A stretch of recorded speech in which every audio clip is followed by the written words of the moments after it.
So you have made this point many times since making this film about the resonance that making that film has today, the ideas that were prevalent then, and that I guess you see today. Can you talk to us, and for viewers who haven't seen So, the film, describe to us yeah, why so that pre-war period was so important for you in thinking about so today? peop people like to say that history repeats itself. It does not, Francis. It never It has. There has never rhymes. been exactly the thing. Mark Twain is supposed to have said history doesn't repeat itself, but it rhymes. And I don't know a film that I've worked on where I haven't finished it, whatever it is about the Brooklyn Bridge, the West, baseball, in which it's not rhyming in the present in some way, in which there are echoes of what's going on. And as we began this in 2015 in an entirely different world than we are in now, we presumed, like every film, and knew that it would rhyme.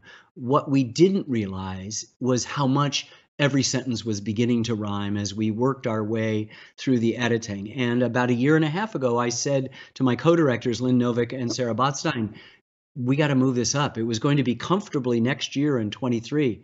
And I said, no, we need to be part of a conversation because we're now rhyming in every sort of sentence of the script, in every moment and scene of the story that we are trying to tell.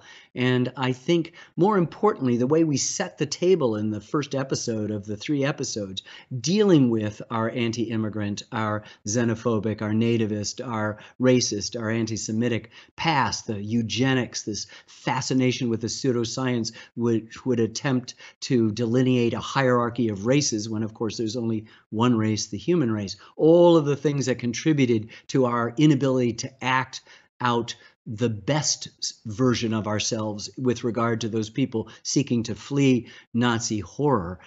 We couldn't just end when the pernicious Johnson-Reed Immigration Act was changed and replaced in 1965 by an act that Lyndon Johnson put through as part of the Great Society, and created some more problems, but basically helped the pernicious quota system to go away and disappear.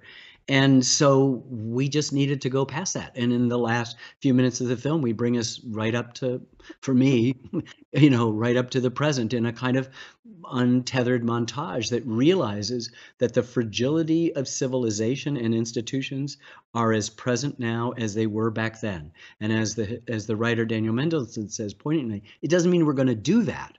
But if somebody decides that the conventions are changed, he said, and that we can kill grandmothers on Saturday and go to church on Sunday, be careful and don't kid yourself. These are not some different kind of people in those sepia-toned photographs. They're people like us, the waiter at the table, at the dry cleaner, your neighbor, and that was an important point to kind of make that things are happening. There's a moment in the film when the great Holocaust scholar Deborah Lipstadt says, the time to stop a genocide is before it happens, to which I added, the time to save a democracy is before it's lost. And I think in some ways the acceleration of our production, we didn't skimp on anything, we just worked harder to get it out, allowed us to be part of a conversation this fall as we contemplate, whither the United States, who are we, Let's look. what do we value?